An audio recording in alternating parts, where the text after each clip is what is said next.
ನಮಸ್ಕಾರ, ಕನಸು ನ್ಯೂಸ್ಗೆ ಸ್ವಾಗತ. ನಾನು ನಿಮ್ಮ ರಾಮಕೃಷ್ಣ ಸಿಡಿ. ಈಗ ವಾರ್ತೆಗಳ ವಿವರ. ಮಾದಿಗರ ಜಾಗೃತಿ ಪ್ರತಿಭಟನೆ. ಮಾದಿಗ ದಂಡೂರ ಎಂಆರ್ಪಿಎಸ್ ಮಾದಿಗ ಮೀಸಲಾತಿ ಹೋರಾಟ ಸಮಿತಿ ಕೊಪ್ಪಳ ಜಿಲ್ಲಾ ಸಮಿತಿ ವತಿಯಿಂದ ಕನಕಗಿರಿಯಲ್ಲಿ ಮಾದಿಗರ ಜಾಗೃತಿ ಪ್ರತಿಭಟನೆ.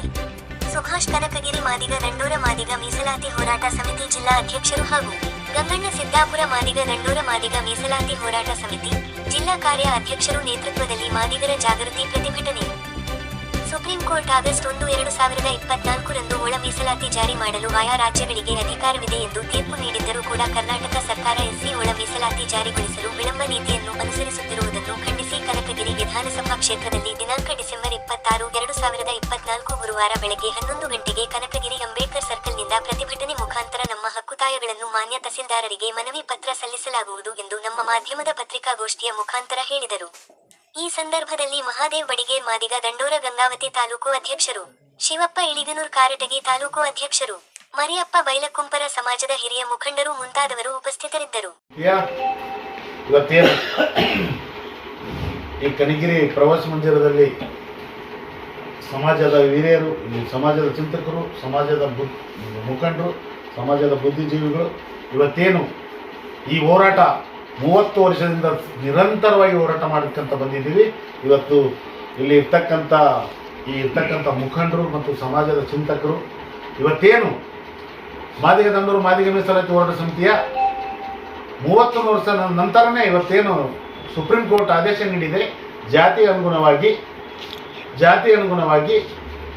ಅವ್ರಿಗೂ ಪಾಲು ಅವ್ರಿಗೆ ಕೊಡುವಂಥ ಇವತ್ತೇನಾಗೈತಂದರೆ 111 ಜಾತಿ ಎಸ್ಸಿ ಒಳಗೆ ಬರ್ತಕ್ಕಂಥ 111 ಜಾತಿಯನ್ನು ಇವತ್ತು ನಾವು ಸುಪ್ರೀಂ ಕೋರ್ಟ್ ಏನು ಜಾತಿ ಅನುಗುಣವಾಗಿ ಇವತ್ತು ಅವ್ರ ಪಾಲು ಅವ್ರಿಗೆ ಕೊಡಂತ ಏನು ಸುಪ್ರೀಂ ಕೋರ್ಟ್ ಏನು ಹೇಳಿದೆಯಲ್ಲ ಅದರ ಪರವಾಗಿ ನಾವಿವತ್ತು ಸುಪ್ರೀಂ ಕೋರ್ಟ್ ನಮಗೆ ಇವತ್ತು ಆದೇಶ ಮಾಡಿ 4 ತಿಂಗಳಾದರೂ ಕೂಡ ಇವತ್ತು ಈ ಸರ್ಕಾರ ಕಣ್ತೆರೆವಲ್ತು. ಈ ಸರ್ಕಾರ ಕಣ್ತೆರೆವಲ್ತಂತಂದರೆ ಇವತ್ತು ಪ್ರತಿ ಹಳ್ಳಿಯಲ್ಲಿ, ಪ್ರತಿ ಮೂಲೆಯಲ್ಲಿ, ಪ್ರತಿ ಜಿಲ್ಲೆಯಲ್ಲಿ, ರಾಜ್ಯ ತುಂಬಾನು ಈ ಮಾದಿಗರ ಕೂಗು ಸಾಕಷ್ಟು ಆದರೂ ಕೂಡ ಈ ಸರ್ಕಾರ ಕಣ್ತರ್ತಾ ಇಲ್ಲ. ಸ್ವಾಮಿ ಸಿದ್ದರಾಮಯ್ಯ ಸರ್ಕಾರಕ್ಕೆ ಕಿವಿ ಇಲ್ದರೂ ಇಲ್ದಂಗಾಗಿದೆ ಸ್ವಾಮಿ. ಅಂತ ನಿಟ್ಟಿನಲ್ಲಿ ಇವತ್ತೇನು ಕನಕಗಿರಿ ವಿಧಾನಸಭಾ ಕ್ಷೇತ್ರದಲ್ಲಿ 26 ನಂತರ ಈ ಕನಕಗಿರಿ ವಿಧಾನಸಭಾ ಕ್ಷೇತ್ರದಲ್ಲಿ 26 ನಂತರ ಈ ಮಾದಿಗರು ಬೃಹತ್ ಪ್ರತಿಭಟನೆ ಮೆರವಣಿಗೆಯನ್ನು 26ನೇ ತಾರೀಕಿಗೆ ಇಟ್ಕೊಂಡಿದ್ವಿ.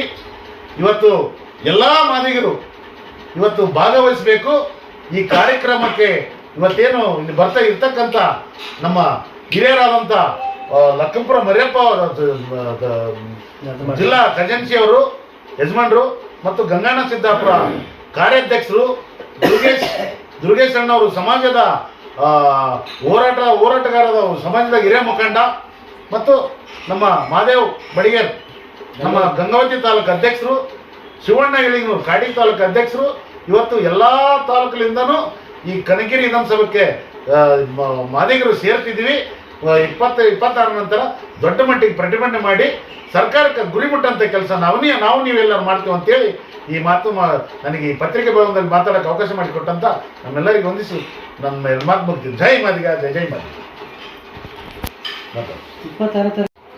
ಇವತ್ತು ಕನಕಗಿರಿ ವಿಧಾನಸಭಾ ಕ್ಷೇತ್ರದ ನಮ್ಮ ಮಾದಿಗ ಸಮಾಜದ ಎಲ್ಲ ಮುಖಂಡರು, ಗಂಗಣ್ಣ ಸಿದ್ದಾಪುರ ಕಾರ್ಯಾಧ್ಯಕ್ಷರು, ಶಿವಪ್ಪ ಇಳಿಗನೂರು ಕಾಟಿ ತಾಲೂಕು ಅಧ್ಯಕ್ಷರು, ಮಾದೇವಪ್ಪ ಗಂಗಾವತಿ ತಾಲೂಕು ಅಧ್ಯಕ್ಷರು, ಕೆ ಸುಭಾಷ್ ಕೊಪ್ಪಳ ಜಿಲ್ಲಾ ಅಧ್ಯಕ್ಷರು, ಮರಿಯಪ್ಪ ಅಣ್ಣವರು ಜಿಲ್ಲಾ ಖಜಾಂಚಿಯಾಗಿ ಈ ನಮ್ಮ ಸಮಾಜದ ಸಂಘಟನೆಯಲ್ಲಿ ಮುಂದುವರಿಸಿಕೊಂಡು ಹೊಂಟಿದ್ದಾರೆ. ಇವೆಲ್ಲ ಮುಖಂಡರು ಸೇರಿರೋದು ಉದ್ದೇಶ ನಾಳೆ 26 ಏನು ಕಾರ್ಯಕ್ರಮ ಇದೆ ಮಾದಿಗರದು. ಈಗಾಗಲೇ ಕೆಲವೊಂದು MLA ಮನೆ ಮುಂದೆ ಮನೆ ಪತ್ರ ಕೊಡೋಂಥ ವ್ಯವಸ್ಥೆ ಆಗಿದೆ, ಆಗಲಿ ಬೆಳಗೋಚರ ಆಗಿದೆ.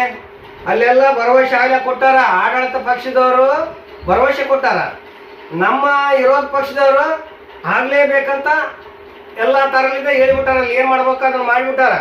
ಈಗ ಇನ್ನು ನಮ್ಮ ಮಾದಿಗರು ಇನ್ನೂ ಸ್ವಲ್ಪ ದಿವಸ ಏನಪ್ಪ, ಇಲ್ಲಿವರೆಗೆ ಆಗಸ್ಟ್ 1ರಂದು ಆ ರಾಜ್ಯದಲ್ಲಿ ವರ್ಗೀಕರಣ ಆಗ ಜವಾಬ್ದಾರಿ ಆ ರಾಜ್ಯಕ್ಕೆ ಬಿಟ್ಬಿಟ್ಟಾರ ಅಂತಂದು ಕೋರ್ಟ್ ತೀರ್ಪು ಕೊಟ್ಬಿಟ್ಟದೆ.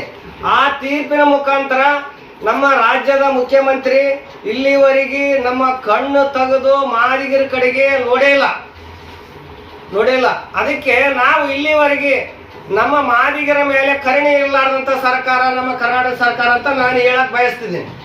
ಅದೇ ರೀತಿಯಾಗಿ ಈ ಕಾಂಗ್ರೆಸ್ ಸರ್ಕಾರ ಇದೇ ರೀತಿ ಹಿಂಗೆ ಮುಂದಾರಿದ್ನಪ್ಪ ಅಂದ್ರೆ ಇನ್ನೂ ಉಗ್ರವಾದ ಹೋರಾಟ ಮಾಡಬೇಕಾಗತ್ತಾ. ಬೀದಿಗಿಳಿದು ಇವತ್ತೇನೋ ಶಾಂತಿಯುತವಾದ ಒಂದು ಜಾಗೃತಿ ಕಾರ್ಯಕ್ರಮ ಅಂತ ಹಮ್ಮಿಕೊಂಡಿದ್ದೇವೆ. ಕನಕಗಿರಿ ಕ್ಷೇತ್ರದಲ್ಲಿ ಅಂಬೇಡ್ಕರ್ ಸರ್ಕಲ್ನಿಂದ ವಾಲ್ಮೀಕಿ ಸರ್ಕಲ್ ವರೆಗೆ ಬಂದು ಮನವಿ ಪತ್ರ ಸೀದಾ ಬಂದು ಅಲ್ಲಿ ಎಲ್ಲರೂ ಮುಖಂಡರು ಸೇರಿ ಮತ್ತೆ ತಹಸೀಲ್ದಾರ್ಗೆ ಮನವಿ ಕೊಡುವಂತ ಕೆಲಸ ಮಾಡ್ತಿದ್ದೇವೆ.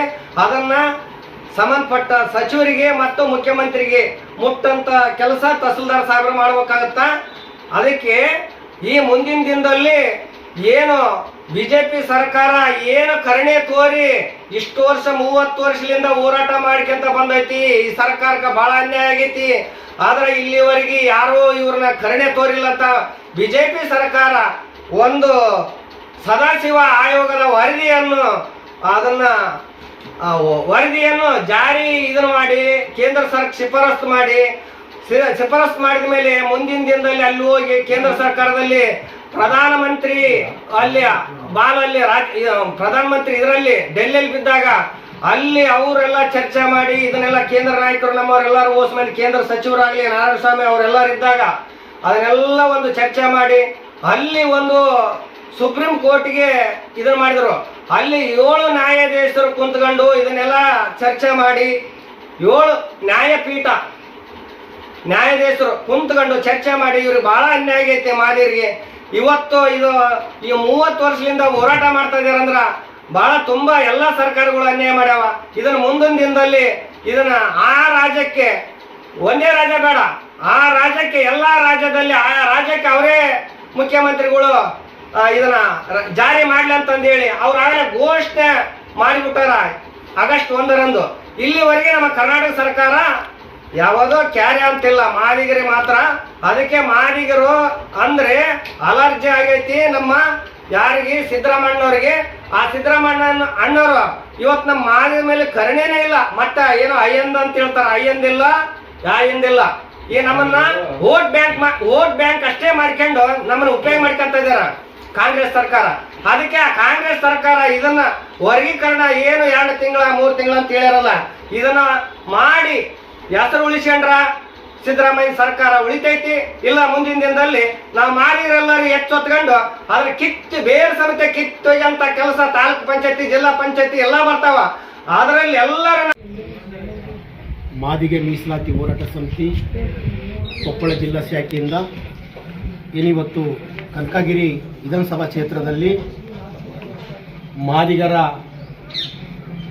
ಜಾಗೃತಿ ಪ್ರತಿಭಟನೆ ಹಮ್ಮಿಕೊಂಡಿದ್ದೀವಿ. ಅದು ಒಳ ಮೀಸಲಾತಿ ಬಗ್ಗೆ ಏನಿವತ್ತು ಸುಪ್ರೀಂ ಕೋರ್ಟು ಆದೇಶ ಮಾಡಿದ್ರು ಕೂಡ ಯಾವ ರಾಜ್ಯದಲ್ಲಿ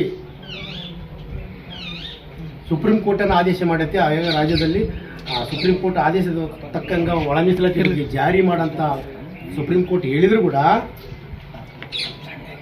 ಸುಪ್ರೀಂ ಕೋರ್ಟ್ ಆದೇಶ ಮಾಡಿದ್ರು ಕೂಡ ಈ ಕರ್ನಾಟಕ ಸರ್ಕಾರ ಭಾಳ ನಮಗೆ ಮೋಸ ಮಾಡ್ಕೊಂತ ಬರ್ತೈತಿ. ಮಾದಿಗರ ಶಾಪ ತಗಲಿದ್ರ ಈ ಸರ್ಕಾರ, ನಾವು ಯಾವ ಸರ್ಕಾರಕ್ಕೆ ನಾವು ಒಂದು ಟೀಕೆ ಮಾಡ್ತಿಲ್ಲ. ನಮಗೆ ಯಾವ ಸರ್ಕಾರ ನಮಗೆ ಒಳ ಮೀಸಲಾತಿ ಬಗ್ಗೆ ಏನು ಜಾರಿ ಮಾಡ್ತೈತೆ ಆ ಸರ್ಕಾರಕ್ಕೆ ನಾವು ಬೆನ್ನೆಲುಬಾಗಿ ನಾವು ಮಾದಿಗರು ಇರ್ತೀವಿ ಅಂತ ಹೇಳುತ್ತಾ, ಮತ್ತು ಈ ಸಮಿತಿ ಅಧ್ಯಕ್ಷರಾಗಿರ್ತಕ್ಕಂಥ ಸುಭಾಷ್ ಅಣ್ಣವರಾಗಿರ್ಬೋದು, ನಮ್ಮ ಸಮಾಜದ ಮುಖಂಡ ದುರ್ಗಪ್ಪ ಅಣ್ಣವರಾಗಿರ್ಬೋದು, ಮತ್ತು ಯಜಮಾನರು ಲಕ್ಕುಂಪುರ ದುರ್ಗಪ್ಪ ಆಗಿರ್ಬೋದು, ಮತ್ತು ಮಾದೇವ್ ಗಂಗೋತ್ ತಾಲೂಕು ಅಧ್ಯಕ್ಷರು ಮಾದೇವ್ ಕಾಟಾಪುರ ಆಗಿರ್ಬೋದು, ಮತ್ತು ಇಳಿಗನೂರು ಶಿವಣ್ಣ ಕಾಟಿಗೆ ತಾಲೂಕು ಅಧ್ಯಕ್ಷರು ಶಿವಣ್ಣ ಇಳಿಗನೂರು ಆಗಿರ್ಬೋದು, ಮತ್ತು ಈ ಕನಕಗಿರಿ ತಾಲೂಕು ಅಧ್ಯಕ್ಷರು ದುರ್ಗೇಶ್ ಕಂದಕೂರು ಆಗಿರ್ಬೋದು, ಇವರೆಲ್ಲ ಸೇರಿಕೊಂಡು ಭಾಳ ಹಳ್ಳಿಗೆಲ್ಲ ಭೇಟಿ ಕೊಟ್ಟು ಅಣ್ಣವ್ರ ಮುಖಾಂತರ ಭಾಳ ಎಲ್ಲ ಹಳ್ಳಿಗಳಿಗೆ ಅಡ್ಡಾಡಿದ್ದೀವಿ. ನಮ್ಮ ಮಾದಿಗರ ಮತ್ತು ಮಾದಿಗ ದಂಡೂರ ಮತ್ತು ಮಾದಿಗ ಸಮುದಾಯದ ಗುರು ಹಿರಿಯರಿಗೆ ನಾನು ಹೇಳೋದೇನೆಂದರೆ, ನಾಳೆ ಇದೇ ತಿಂಗಳ 26ನೇ ತಾರೀಕಿಗೆ ವಾಲ್ಮೀಕಿ ಸರ್ಕಲ್ನಿಂದ ಬಾಬಾ ಸಾಹೇಬ್ ಅಂಬೇಡ್ಕರ್ ಸರ್ಕಲ್ನಿಂದ ವಾಲ್ಮೀಕಿ ಸರ್ಕಲ್ಗೆ ಬಂದು ಅಲ್ಲೆಲ್ಲ ನಾವು ಕೂತ್ಕೊಂಡು ಒಂದು ಒಟ್ಟಾಗಿ ಭಾಷಣ ಮಾಡಿ ಮತ್ತು ತಹಸೀಲ್ದಾರ್ಗೆ ಮನವಿ ಪತ್ರ ಕೊಡ್ತೀವಂತ ಈ ಚಾನಲ್ ಮುಖಾಂತರ ನಾನು ಹೇಳೋದಕ್ಕೆ ಇಷ್ಟಪಡ್ತಿದ್ದೀನಿ. ಮತ್ತು ನಮ್ಮ ಮಾದಿಗ ದಂಡವರು ಮತ್ತು ಮಾದಿಗ ಸಮುದಾಯದವರು ಈ ಕಾರ್ಯಕ್ರಮಕ್ಕೆ ತಪ್ಪದೆ ಈ ಕಾರ್ಯಕ್ರಮಕ್ಕೆ ಬಂದು ಆಗಮಿಸ್ಬೇಕಂತೇಳಿ ನಾನು ಎಲ್ಲ ನನ್ನ ಮಾದಿಗ ಸಮುದಾಯಕ್ಕೆ ಕೈ ಮುಗಿದು ಹೇಳ್ತಿದ್ದೀನಿ. ಮತ್ತು ಈ ಸರ್ಕಾರಕ್ಕೆ ನಾವೆಲ್ಲರೂ ಅತಿ ಹೆಚ್ಚು ಸಂಖ್ಯೆಯಲ್ಲಿ ಕೂಡಿಕೊಂಡು ಈ ಸರ್ಕಾರಕ್ಕೆ ಎಚ್ಚರಿಕೆ ಕೊಡೋಣ ಅಂತೇಳಿ ನಾನು ಮಾತು ಮುಗಿಸಿದ್ದೀನಿ. ಜೈ ಮಾದಿಗ, ಜೈ ಜೈ ಮಂದಕೃಷ್ಣ. ತೀರ್ಪು ನೀಡಿ 4 ತಿಂಗಳಾದರೂ ಈ ನಮ್ಮ ಕರ್ನಾಟಕದಲ್ಲಿ ಒಳ ಮೀಸಲಾತಿ ಜಾರಿ ಮಾಡಿಲ್ಲ. ಆದ ಕಾರಣ ನಮ್ಮ ಕೊಪ್ಪಳ ಜಿಲ್ಲೆಯ ಜಿಲ್ಲಾಧ್ಯಕ್ಷರಾದ ಕೆ ಸುಭಾಷ್ ಮತ್ತು ಜಿಲ್ಲಾ ಕಾರ್ಯಾಧ್ಯಕ್ಷರಾದ ಗಂಗಣ್ಣ ಸಿದ್ದಾಪುರ ಇವರ ನೇತೃತ್ವದಲ್ಲಿ ಕನಕಗಿರಿಯಲ್ಲಿ ಕನಕಗಿರಿ ವಿಧಾನ ಕ್ಷೇತ್ರದ ಕನಕಗಿರಿಯಲ್ಲಿ 26ನೇ ತಾರೀಕಿಗೆ ಮಾದಿಗರ ಜಾಗೃತಿ ಪ್ರತಿಭಟನೆ ಇವರ ನೇತೃತ್ವದಲ್ಲಿ ಮಾಡ್ತಾ ಇದ್ದೀವಿ. ನಮ್ಮ ಸಮಾಜದ ಹಿರಿಯರಾದ ಎಸ್ ದುರ್ಗಪ್ಪ ಇವರು ಮತ್ತು ಮರಿಯಪ್ಪ ಲಕ್ಕೊಂಪುರ ಜಿಲ್ಲಾ ಖಜಾಂಚಿ ಸಮಾಜದ ಹಿರಿಯ ಮುಖಂಡರು ಮತ್ತು ಶಿವಣ್ಣ ಇಳಿಗನೂರು ಕಾಟಿ ತಾಲೂಕು ಅಧ್ಯಕ್ಷರು, ಮೂರ್ತಿ ಸಂಗಾಪುರ್ ಜಿಲ್ಲಾ ಉಪಾಧ್ಯಕ್ಷರು, ದುರ್ಗೇಶ್ ಕಂದುಕೂರು ಕನಕಗಿರಿ ತಾಲೂಕು ಅಧ್ಯಕ್ಷರು ಇವರು ಕೂಡ ಎಲ್ಲ ನನ್ನ ಮಾದಿಗರಿಗೆ ಹಳ್ಳಿ ಹಳ್ಳಿಗೆ ಹೋಗಿ ಭೇಟಿ ಕೊಟ್ಟು ಅಣ್ಣವರ ನೇತೃತ್ವದಲ್ಲಿ ಕಾರ್ಯಕ್ರಮ ಮಾಡ್ತಾ ಇದ್ದೀವಿ. ದಯಮಾಡಿ ನನ್ನ ಕನಕಗಿರಿ ವಿಧಾನಸಭಾ ಕ್ಷೇತ್ರದ ಮಾದಿಗರು ದಯಮಾಡಿ ಹೆಚ್ಚಿನ ಸಂಖ್ಯೆಯಲ್ಲಿ ಭಾಗವಹಿಸಿ ಈ ಕಾರ್ಯಕ್ರಮವನ್ನು ಯಶಸ್ವಿಗೊಳಿಸಬೇಕೆಂದು ತಮ್ಮಲ್ಲಿ ವಿನಂತಿಸಿಕೊಳ್ಳುತ್ತೇನೆ. ಜೈ ಮಾದಿಗ, ಜೈ ಮಂದಕೃಷ್ಣಣ್ಣ. ಮುಂದಿನ ವಾರ್ತೆಗಳೊಂದಿಗೆ ಭೇಟಿಯಾಗೋಣ. ನಮಸ್ಕಾರ.